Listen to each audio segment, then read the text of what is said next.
एक और भक्त की मैंने बात सुनी थी, वो घर में रहता, घर वाले उससे बड़े परेशान, क्योंकि वो कुछ नहीं करता था, केवल खाता था, बस खूब खाए और पड़ा रहे। अब जो खूब खाएगा तो करेगा क्या, जहां खाए वहीं लुढ़क जाए।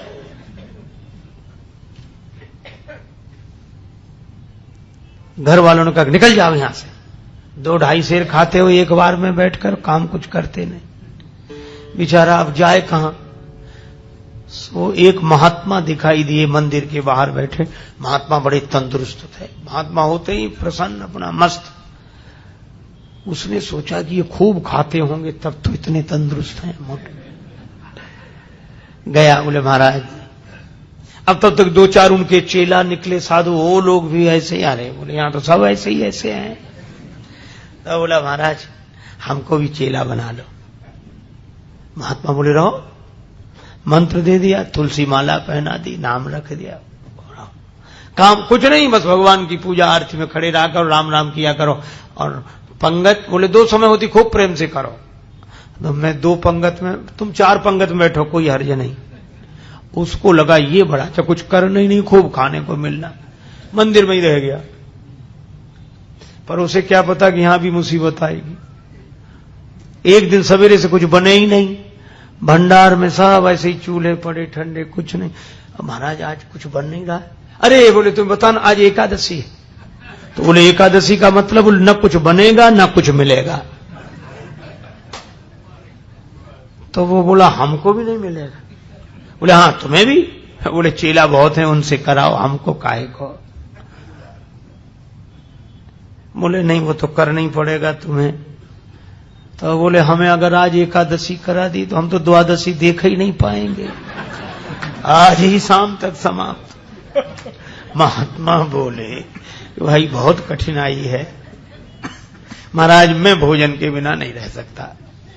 महात्मा बोले तो आश्रम में तो बनेगा नहीं, तुम बना लोगे। अरे बोले मरता क्या नहीं करता, हम सब बना लेंगे। महात्मा बोले जाओ भंडार से सामग्री ले लो। अब उसने 2.5 सेर आटा, आलू, नमक, मिर्च, मसाला, घी, जो कुछ था लेकर। महात्मा बोले देखो तुम वैष्णव हो गए हो, वैसे तो नहीं बनाना चाहिए भोजन, लेकिन चलो प्रसाद बुद्धि से ग्रहण करना, भगवान को भोग लगाना। ठीक है महाराज। जल्दी जल्दी में उसने सामान समेटा, कहा वहां जाना नदी किनारे इस पेड़ के नीचे। हाँ पहुंच गया। अब जैसा बना बेचारे से वैसा भोजन बनाया, आलू का चोखा और सब गुड़ घी सब तैयार करके। इतना पाना ही चाहता था, भूख और लगाई, रोज तो बना बनाया मिलता था, आज तो बनाना पड़ा। अब याद आया गुरुजी ने कहा था भगवान को भोग लगा लेना। अब कितना सरल, तुरंत बुलाने लगा, राजा राम आइए, प्रभु राम आइए, मेरे भोजन को भोग लगाइए, ओ मेरे भोजन का भोग लगा। नहीं आए भगवान तो क्या बोला, आचमनी अर्घा न आरती, यहां यही मेहमानी, रूखी रोटी पाओ प्रेम से, पियो नदी का पानी, राजा राम आइए, प्रभु राम आइए, मेरे भोजन का भोग लगा। बोले यहां तो नदी का पानी है, रूखी रोटी, आना है तो जल्दी आ जाओ, हमको भूख लग रही है। भगवान नहीं आए। तो बोला पूड़ी और पकौड़ी भगवान सेवक ने न बनाई, और मिठाई तो है ही नहीं। फिर भी नहीं आए भगवान। तो एक सरलता से बात कही, उस पर रीझ गए प्रभु। बोले सुनो, हम समझ गए आप इसलिए नहीं आ रहे कि रूखी रोटी खाने काहे को जाए, नदी का पानी, मंदिर में तरह तरह के व्यंजन मिलेंगे। तो बोला भगवान उस धोखे में मत रहना, वहां से तो जान बचा के हम ही आए। भूल करोगे यदि तज दोगे, भोजन रूखे सूखे, एकादशी आज मंदिर में बैठे रहोगे भूखे, राजा राम आइए, प्रभु राम आइए, मेरे भोजन का भोग लगा। मंदिर में एकादशी है तो यहीं आ जाओ। और इस सरलता पर नवम सरल और मम भरोस कि भगवान आएंगे। भगवान प्रकट हो गए, लेकिन भगवान भी कम कौतुकी नहीं। जितना वो सरल भगवान वैसी लीला करने को तैयार, अकेले नहीं आए। सीता समारोपित वाम राम वाम दिस जान, श्री सीताराम जो देखा तो भगवान की सुंदरता, श्री सीता मैया देखकर प्रसन्न तो बहुत हुआ, लेकिन उदास हो गया कि गुरुजी ने तो एक भगवान के लिए कहा था, ये तो दो आए हैं। अब कभी भगवान की तरफ देखे, कभी रोटियों की तरफ देखे। भगवान ने कहा क्यों आ गए ना? बोले हाँ आ गए सो तो ठीक है, लेकिन अब जो है तुम बैठो। भगवान बोले क्यों, क्या हुआ? बोले कुछ नहीं, हम तो सोच रहे थे कि एक का इंतजाम करना है, लेकिन आप दो आए हो तो कोई बात नहीं, थोड़ी बहुत तो एकादशी आप करा ही दोगे हमारी, जो कुछ है तो आप विराज हो। भगवान बैठ गए। कितनी सरलता से इन कथाओं पर विश्वास करना कठिन होता है, क्योंकि हम लोग सरल नहीं हैं। भगवान श्री सीताराम जी बैठ गए, उनके सामने परोस दिया। कहने लगा मैं कुछ भूखा तो रहूं, लेकिन आपको देखकर लगा बहुत अच्छा, पर एक काम करना, अब मैं समझ गया कि आप दो आते हो, मैं इंतजाम और ज्यादा करके रखूंगा अगली एकादशी को, लेकिन इतना परेशान मत करना, जल्दी आ जाना। भगवान बोले आ जा। उसने आकर गुरुजी से कुछ नहीं कहा, इतना सरल था, वह तो समझता था भगवान आते ही ऐसे ही होंगे। अगली एकादशी को बोला कि गुरुजी कुछ सामान बढ़वाओ।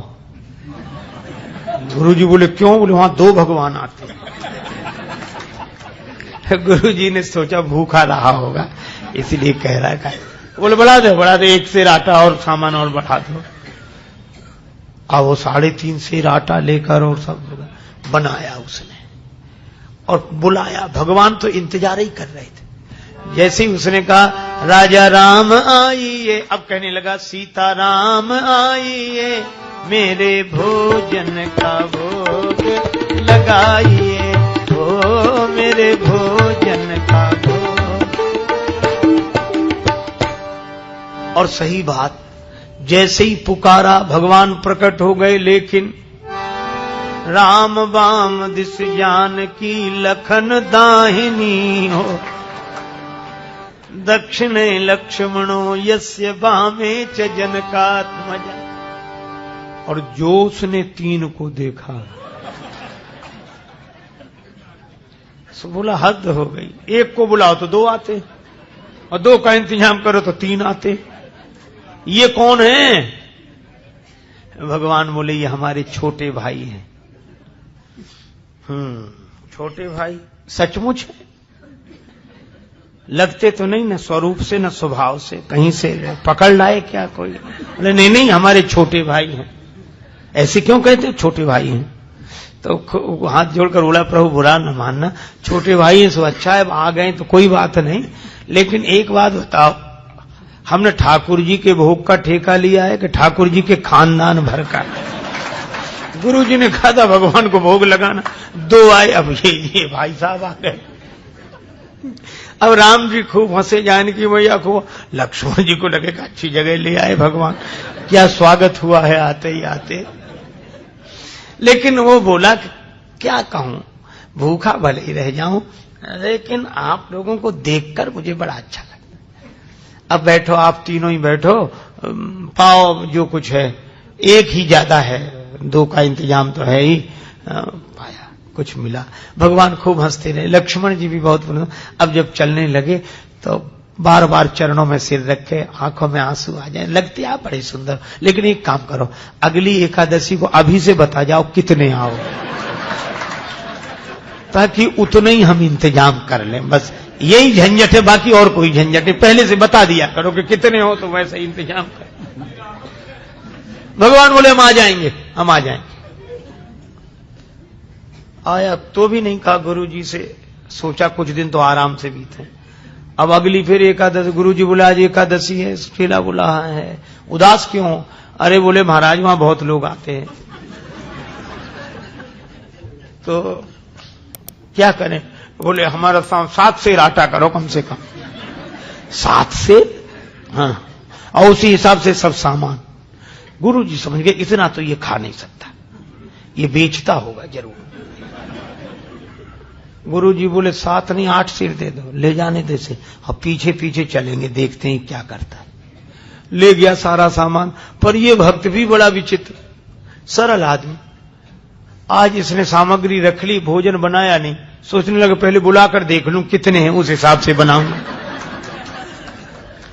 भोजन बनाया नहीं और पहले ही बुलाने लगा, राजा राम आइए, सीता राम आई, लक्ष्मण राम आइए, मेरे भोजन का भोग लगाइए, हो मेरे भोजन का।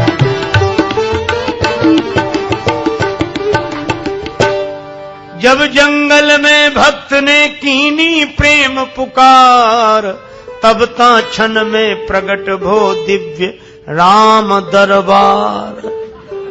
जो पुकारा तो भगवान श्री सीताराम जी, भरत जी, लक्ष्मण जी, शत्रुघ्न जी, हनुमान जी साहब। और जो इसने देखा सो बोला जय हो जय हो। लेकिन एक बात सुन लो, क्या? एक को बुलाया तो 2 आए, 2 का इंतजाम किया तो 3 आए। आज तो हद कर दी साहब इकट्ठे। लेकिन हमारी भी बात सुन लो, क्या हमने भोजन बनाया ही नहीं, वो रखा सामान, सो बनाओ और खाओ। भगवान बोले क्यों, तुम क्यों नहीं बनाते?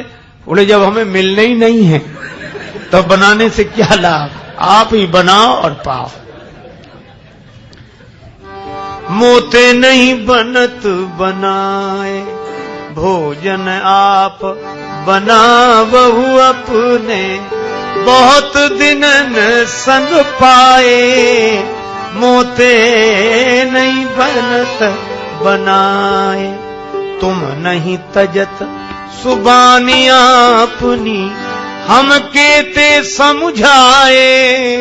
हमने कितना समझाया, आप अपनी आदत छोड़ते नहीं हो और आज तो हद कर दी। नर नारिन की कौन कहे, हनुमान जी की ओर देखकर बोला, एक बानर भी संग लाए, एक बानर हूँ संग लाए, मोते नहीं बनत, हमसे नहीं बनता है। प्रथम दिवस भोजन के हित आसन जब मैंने लगाई, उधर न मैं भर सके सीए जब सन्मुख आई, फिर विनीत आए भाई पर भाई, और निराहार ही रहो आज मुझे परत दिखाई। भगवान खूब हंसे, बोला हंसने से काम नहीं चलेगा, बनाओ लगाओ शुरुआत करो। बैठ गया वृक्ष के नीचे। भगवान बोले भाई भक्त की राजी आज बनाओ। भोजन व्यवस्था किसने संभाल ली? विश्व भरण पोषण कर जोई, ताकर नाम भरत असो। श्री भरत जी भंडारे बनाने लगे, श्री भरत जी भंडारे बनाने लगे। चुन के लकड़ी लखन लाल लाने लगे, पहुंचते पूंछ से आंजनेय चौका को, और हाथों से पोता लगाने लगे। चेते चूल्हे इधर और उधर शत्रुघ्न साग भाजी अमनिया कराने लगे। और स्वयं जानकी माता आकर बैठी तो सीता मैया को बैठे देखा तो अनेक सिद्ध महात्मा प्रकट हो गए। मैया हमें भी प्रसाद मिले, हमें भी प्रसाद मिले। अब ये तो आंख बंद किए बैठा था। पूछा कि आंख बंद क्यों किए बैठे? बोले जब मिलना ही नहीं है तो हम बनते हुए भी तो नहीं देख सकते कि किसी और को मिले। आवाज सुनी तो आंख खोली तो कई महात्मा दिखाई दिए। बोले थोड़ा बहुत कुछ बचता भी तो ये नहीं बचने देंगे। पाके संकेत शक्ति का जत्थे वहां अष्ट सिद्धियों नव निधि के आने लगे। श्री भरत जी भंडारे बनाने लगे। श्री भरत जी भंडारे बनाने लगे, बनाने लगे, बनाने लगे। गुरुजी आए पीछे से कि देखें ये सामान का क्या करता। तो गुरुजी को कोई न दिखे, चेला बैठा दिखे और सामान रखा दिखे। गुरुजी आए, बच्चा क्या हो रहा है? बोले गुरुजी भले आए, देखो कितने भगवान मेरे पीछे लगा दिए आपने, इतने बैठे। गुरुजी बोले हमें तो कोई नहीं दिख रहा, सामान दिख रहा है, तुम दिख रहे हो। अब भगवान मुस्कुराए तो रोकर बोला कि ये दोहरी मुसीबत है। एक तो गुरुजी ने तो करा नहीं पाई, आज आपने हमारी पूरी एकादशी करा दी और उस पर भी गुरुजी को पता नहीं लगने दे रहे हो। इनको भी दिखो। भगवान बोले उन्हें नहीं दिखेंगे। क्यों नहीं दिखोगे? वो तो हमारे गुरुजी हैं, हम तो कुछ नहीं जानते, वे तो सब कुछ जानते हैं, इतने महान हैं। भगवान ने कहा इसमें कोई संदेह नहीं, तुम्हारे गुरु बहुत महान है, तुम्हारे गुरु बहुत योग्य विद्वान हैं, भजनानंदी हैं, फिर भी मैं उन्हें नहीं दिखूंगा, तुमको ही दिखूंगा। तुम पूरी तरह अयोग्य तो भी। क्यों, आखिर क्या बात है? बोले तुम्हारे गुरुजी में सब विशेषताएं हैं, लेकिन जितने सरल तुम हो वो सरल नहीं है, और मैं तो सरल के लिए सरलता से मिलता हूं। नवम सरल सब सन छलहीना। गुरुजी ने पूछा कि क्या बात है? तो चेला बोला भगवान ऐसे कह रहे हैं कि आप सरल नहीं हो। और गुरुजी को इस बात पर रोना आ गया कि सचमुच सब कुछ जीवन में मिला, लेकिन सरलता नहीं मिली, और जिससे भगवान मिलते थे वही नहीं मिला। और गुरुजी भाव विवल होकर रोने लगे तो भगवान प्रकट हो गए और उनको दर्शन दिया। भगवान तो इस सरलता पर रीझते हैं, इसलिए भगवान ने कहा नवम सरल सब सन छलहीना, मम भरोस ही हरस न दीना।